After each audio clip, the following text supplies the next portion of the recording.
ইতিমধ্যে আপোনালোকে আমাৰ গাঁও চলোৱা অভিযান সন্দৰ্ভত সন্মানীয় আহ্বায়ক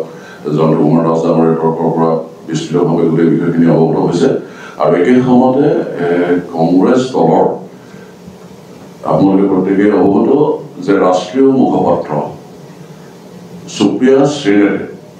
কালি এখন সংবাদমেল সম্বোধন কৰিছে আৰু উক্ত সংবাদমেলত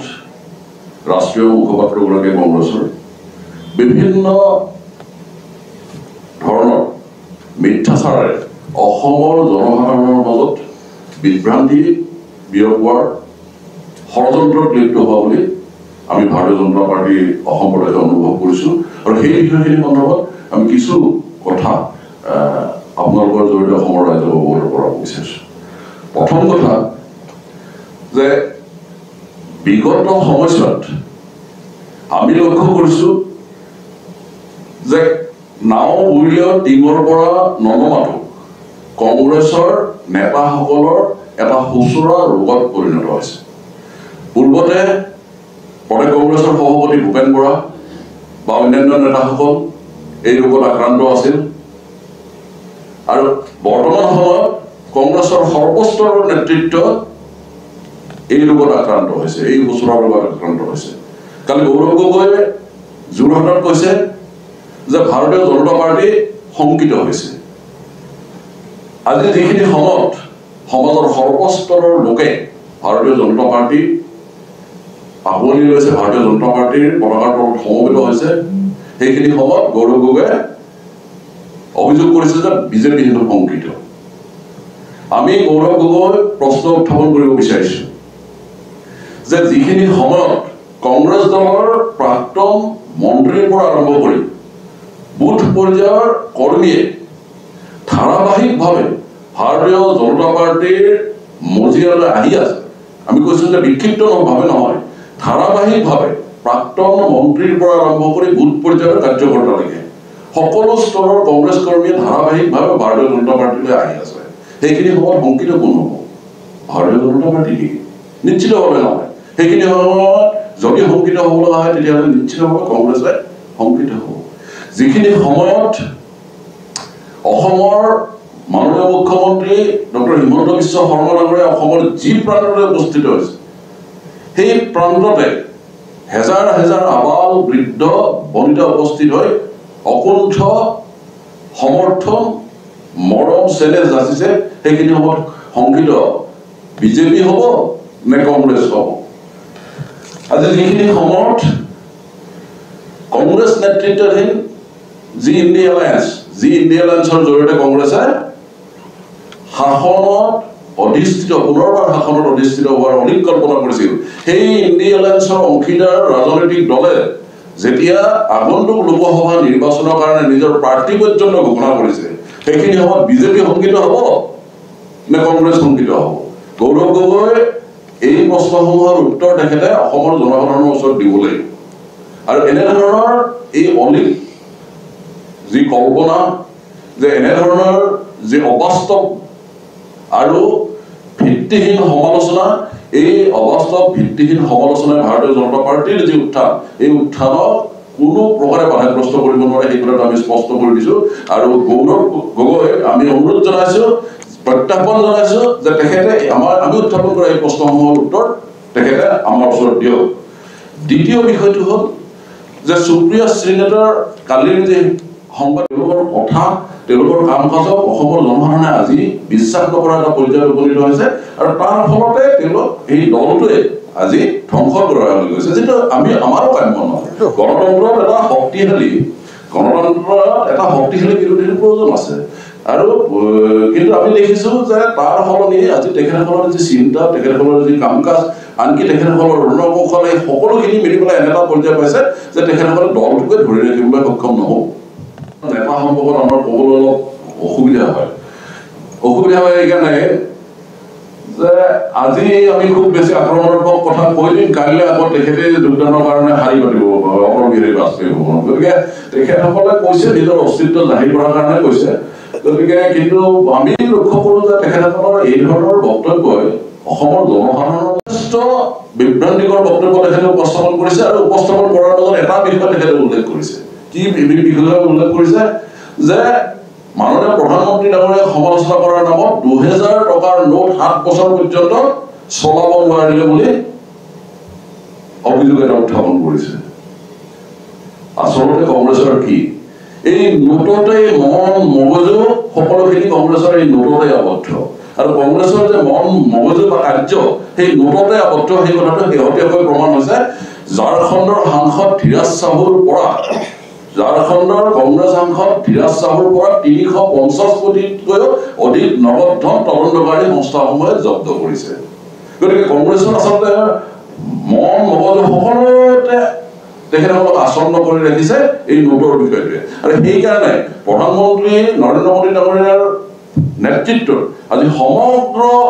দেশ জুৰি যি উন্নয়নৰ জোৱাৰ আহিছে সেইখিনি সময়ত প্ৰধানমন্ত্ৰী ডাঙৰীয়াৰ সমালোচনাৰ নামত আকৌ নোটৰে উদাহৰণ দিছে কাৰণ সেই নোটতে তেখেতসকলৰ মন মগজু আসন্ন হৈ আছে দ্বিতীয় বিষয় যে আজি তেখেতসকলে কৈছে যে তদন্তকাৰী সংস্থাসমূহৰ যি ব্যৱহাৰৰ কথা কৈছে ৰাজনৈতিক ব্যৱহাৰৰ অভিযোগ উত্থাপন কৰিছে সেইটো সকলোৱে তেওঁলোকৰ সন্মুখত এটা উত্থাপন কৰা অভিযোগ আমি উত্থাপন কৰিব বিচাৰিছো যে আজি যে আৰজেডি এই আৰজেডি আজি কেন্দ্ৰীয় তদন্তকাৰী সংস্থাসমূহে আৰজেডিৰ নেতা বা অন্যান্যসকলক আজি পৰ্যন্ত আজি কোপতি জেৰা কৰি আছে 2005 চনত ইয়াৰ কেছ ৰেজিষ্টাৰ হৈছিল তো 2005 চনত কাৰ চৰকাৰ আছিল 2005 চনত কাৰ চৰকাৰ আছিল কংগ্ৰেছ নেতা সুপ্ৰিয়া সুলেতে মনত পেলাব লাগে গতিকে অলিক কিছুমান কথা কৈ বিভ্ৰান্তিকৰ কিছুমান বক্তব্যৰে কংগ্ৰেছ দলে আজি ভাৰতীয় জনতা পাৰ্টীৰ সমালোচনাৰ নামত যি এক অপপ্ৰচাৰত লিপ্ত হৈছে ইয়াৰ পৰা বিৰত থাকিবলৈ আমি কংগ্ৰেছৰ সৰ্বস্তৰৰ নেতৃত্বক ভাৰতীয় জনতা পাৰ্টী অসম প্ৰদেশৰ তৰফৰ পৰা সকীয়াই দিছো ইতিমধ্যে যোৱা 4 ফেব্ৰুৱাৰীৰ পৰা সমগ্ৰ ভাৰতবৰ্ষৰ লগতে আমাৰ অসমতো গাঁও চলো অভিযানৰ নামেৰে গাঁৱে গাঁৱে গৈ আমাৰ কাৰ্যকৰ্তাই নিশা কটাই ৰাজ্যৰ লগত সংযোগ স্থাপন কৰাৰ এক কাৰ্যসূচী লৈছে আৰু এই কাৰ্যসূচীৰ অন্তৰ্গত আমাৰ অসমত আমাৰ সাংগঠনিক জিলা 39খন আৰু এই 39খন জিলাৰ অন্তৰ্গত আমাৰ সাংগঠনিক মণ্ডল কমিটি আমাৰ 423টা আৰু এই গোটেই কাৰ্যসূচী চলাবৰ কাৰণে মোক আহ্বায়ক হিচাপে দি বেণুধৰ নাথ সহ-আহ্বায়ক তথা শিৱনাথ ব্ৰহ্ম হৰেণ দেউৰী অপৰাজিতা ভূঞা আৰু কংকনা গোস্বামী এটা টীম বনাই আমাক এই কামখিনি চলাব দিছিল আৰু আমি ইতিমধ্যে এই কাম আমাৰ আৰম্ভ হৈছে শেষ পৰ্যায়ত উপনীত হৈছে আৰু আমাৰ এই কাৰ্যসূচী সুচাৰুৰূপে পালন কৰাৰ কাৰণে আমি 423টা মণ্ডলত আমাৰ ৰাজ্যিক পৰ্যায়ৰ এজন কাৰ্যকৰ্তা বা নেতা আমি তাৰে তত্ত্বাৱধায়কৰ দায়িত্ব গ্ৰহণ কৰিছিলোঁ আমাৰ ৰাজ্যিক বিষয়ববীয়া ৰাজ্যিক মৰ্চাৰ বিষয়ববীয়া কাৰ্যনিৰ্বাহক সদস্য এই সকলোকে লৈ 423জন তত্ত্বাৱধায়ক এই দায়িত্ব গ্ৰহণ কৰিছিলোঁ আৰু প্ৰত্যেকজনে ৰাজ্যিকৰ পৰা গৈ এই কাৰ্যসূচীটো সুচাৰুৰূপে হোৱাৰ বাবে তেওঁলোকে তাত কাম কৰিছিল ইতিমধ্যে আমাৰ অহা তথ্য মতে যে আমাৰ 39খন জিলাতে সুন্দৰভাৱে এই কাৰ্যসূচী পালন হৈছে আৰু এই কাৰ্যসূচীৰ অন্তৰ্গত এটা মূল কথা আছিল যে আমাৰ কাৰ্যকৰ্তা গৈ নিশাটো সেই যিখন গাঁও সেই গাঁওখনত উপস্থিত থাকিব আৰু আমাৰ অসমৰ মুঠ ভোট 28,000 তাৰে আমাৰ 25,000 ভোটত আমাৰ সাংগঠনিক স্থিতি অতি মজবুত সুন্দৰ খুব ভাল সবল আৰু এই 25,000 ভোটৰ অন্তৰ্গত যে মোৰ কৈ ভাল লাগিছে আমাৰ লক্ষ্য আছিল 1 লাখ গাঁও বা চুবুৰী বা চুবাৰী 1 লাখৰ সংখ্যাৰ ওপৰত আমাৰ কাৰ্যকৰ্তাই গৈ ৰাজ্যৰ লগত সংযোগ স্থাপন কৰিব আৰু আজি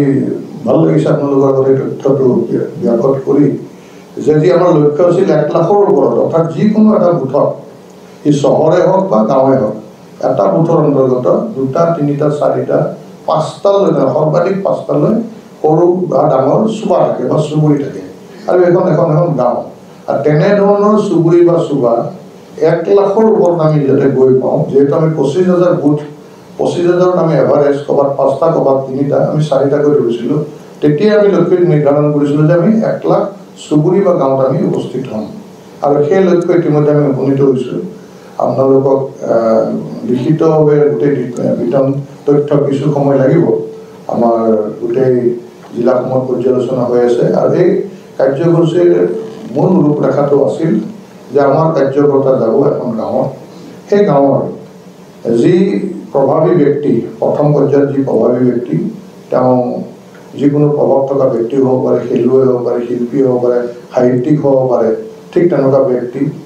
বা এক্স আৰ্মি হ'ব পাৰে যি তেওঁৰ খুব প্ৰভাৱ আছে এক্স ডিফেন্সৰ মানুহ যি তেওঁৰ প্ৰভাৱ আছে আৰু প্ৰবুদ্ধ ব্যক্তি যি বয়োজ্যেষ্ঠ ইতিমধ্যে বহুত বিভাগত চাকৰি কৰিছিল বিভিন্ন বিভাগত আৰু তেওঁ ৰিটায়াৰমেণ্ট কৰিছে ৰিটায়াৰমেণ্ট কৰি তাত থাকে তেনেকুৱা ব্যক্তি সমান্তৰালভাৱে সেই সময়ত তাত থকা যিমান আমাৰ ধৰ্মীয় অনুষ্ঠান আছে যেনে মন্দিৰ নামঘৰ মছজিদ গীৰ্জা সেনেকুৱা স্থান বিশেষে তাত তেওঁ আমাৰ উপস্থিত হোৱা তাৰে ধৰ্মীয় গুৰু বা নেতৃস্থানীয় ব্যক্তি যেনে ধৰক কোনোবা সত্ৰ আছে যদি তাৰে সত্ৰাধিকাৰ বা কোনোবা নামমুনি ডাঙৰীয়া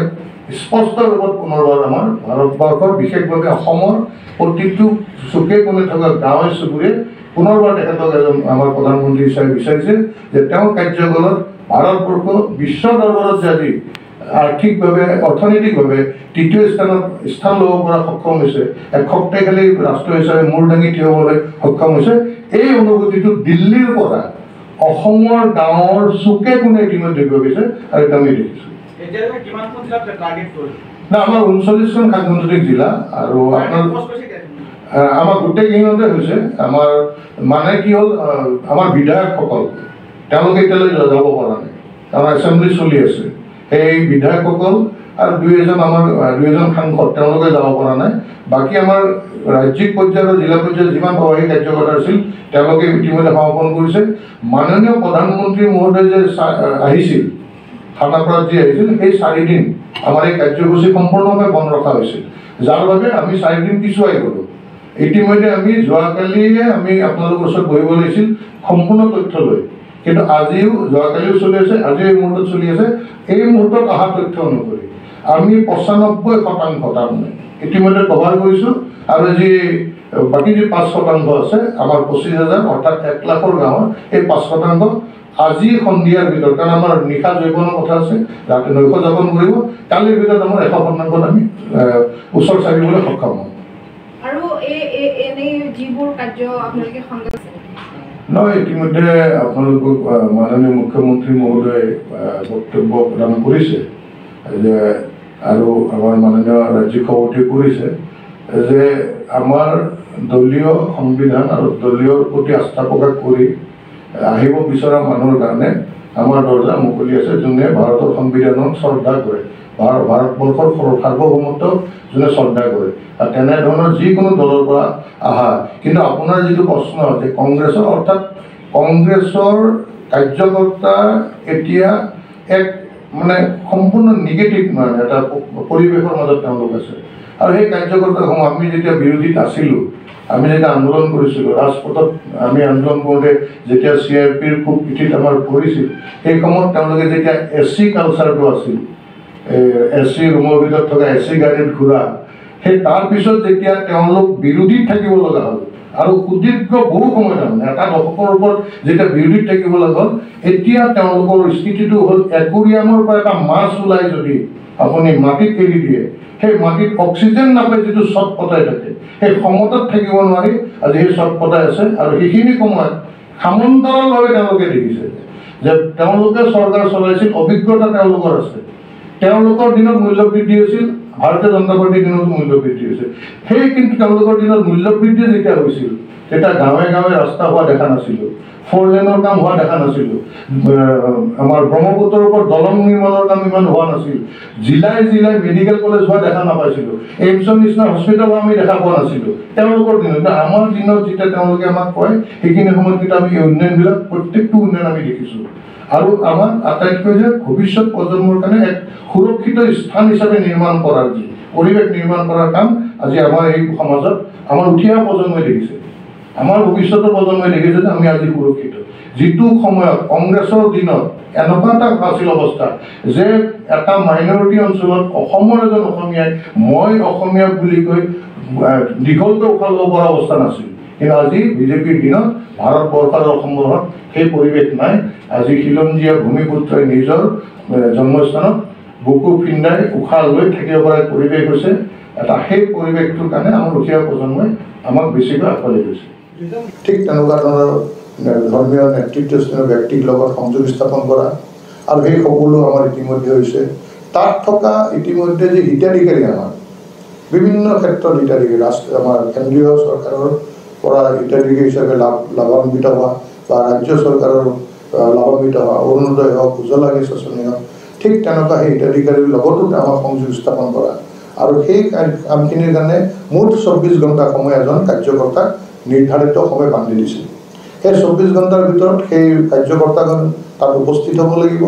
আৰু সেই কাৰ্যকৰ্তাজন আমি প্ৰবাসী কাৰ্যকৰ্তা নাম দিছিলোঁ।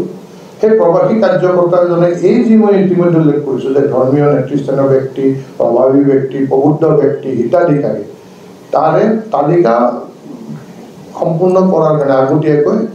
এই 25,000 বুথৰ কাৰণে আমি এজন ইতিমধ্যে সংযোজক নিযুক্তি দিয়া হৈছিল। 25,000 বুথত 25,000 সংযোজক, 25,000 বুথত 25,000জন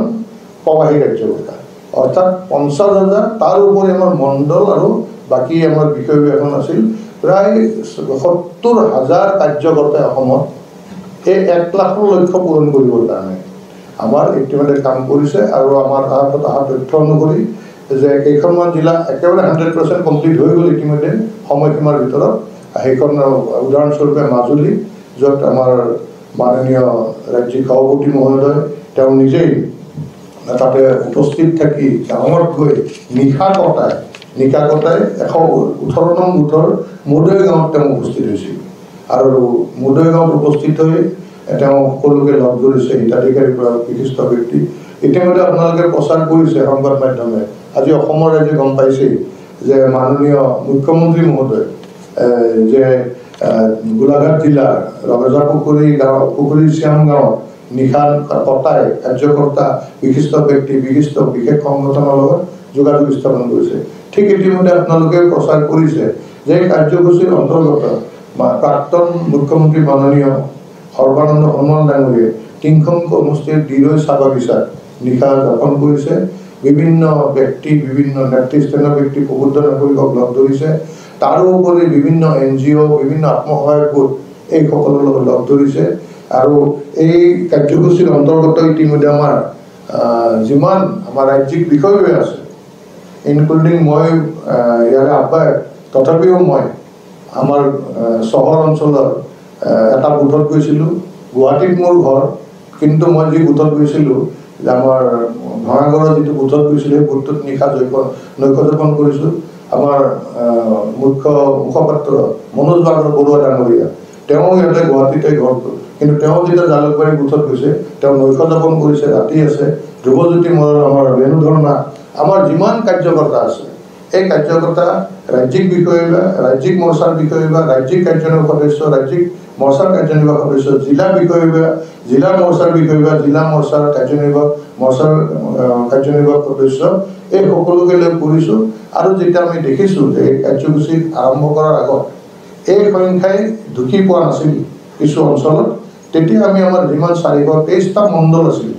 423টা মণ্ডলৰ বিষয়বিভাগখিনি, যিখিনি বিষয়বিভাগ যেনে সভাপতি, সাধাৰণ সম্পাদক, উপসভাপতি, ঠিক সেই বিষয়বিভাগখিনিক লৈ আমাৰ এই প্ৰবাসী কাৰ্যকৰ্তাই প্ৰৱাস কৰিছিল। আৰু এই কাৰ্যসূচীৰ যিটো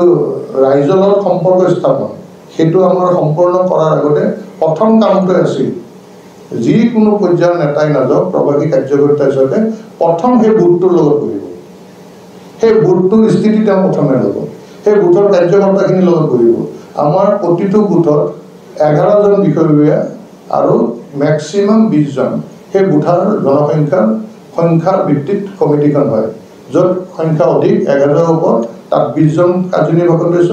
য'ত কম তাত 15, 16, 17 এনেধৰণৰ কাৰ্যনিৰ্বাহক সদস্য।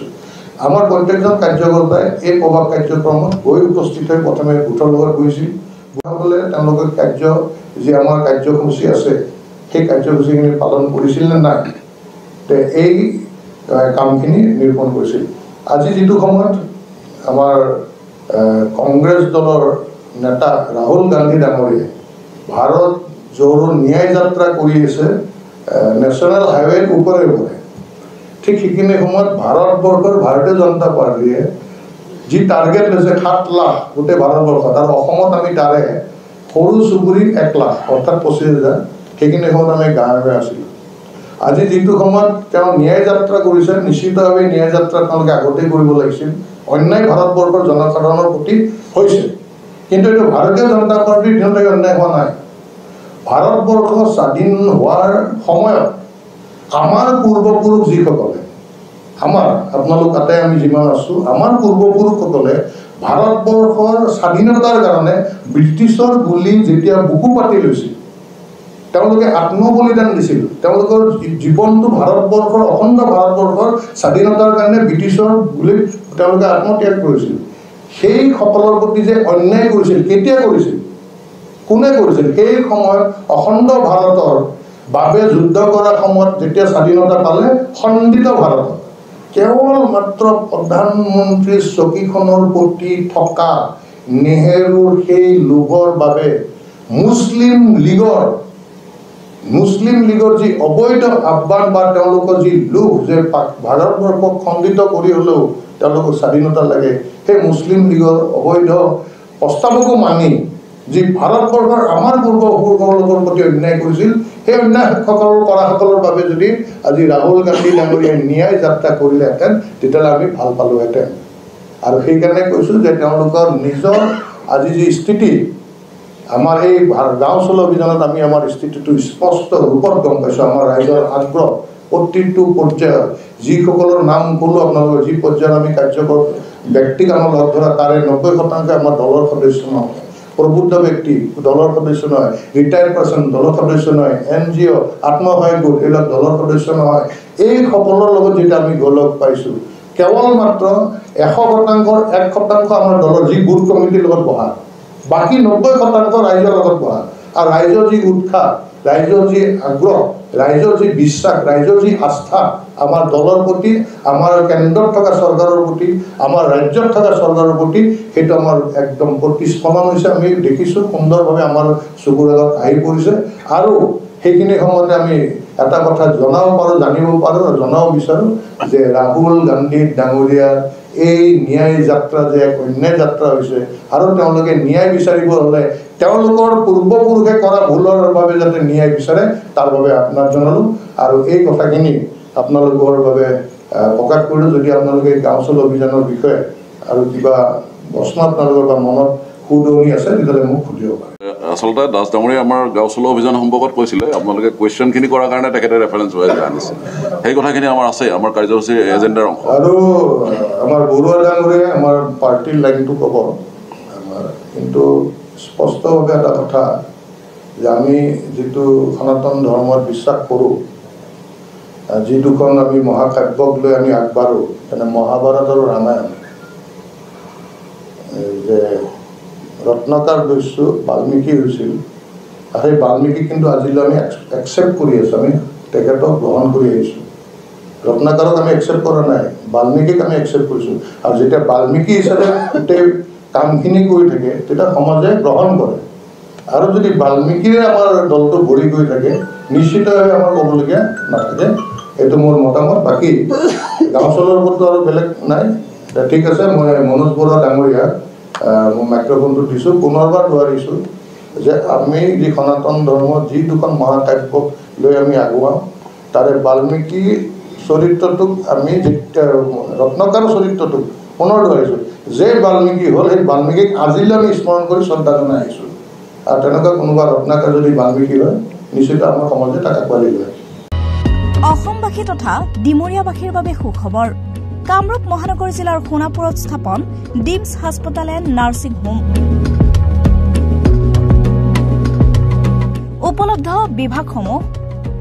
General medicine gynaecology general and laparoscopic surgery orthopaedic surgery paediatrics and neonatology palliative medicine pain clinic dermatology ENT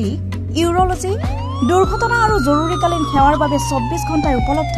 Deimos হাস্পতাল এণ্ড নাৰ্ছিং হোম অত্যাধুনিক সা সুবিধাৰে পৰিপূৰ্ণ ডিমছ হাস্পতাল এণ্ড নাৰ্ছিং হোমত উপলব্ধ digital X-ray 24 hours pathology, ECG, PAC clinic, 24 hours RMO doctors. ঠিকনা বৰঘাট সোণাপুৰ কামৰূপ মহানগৰ জিলা যোগাযোগৰ নম্বৰ 800904080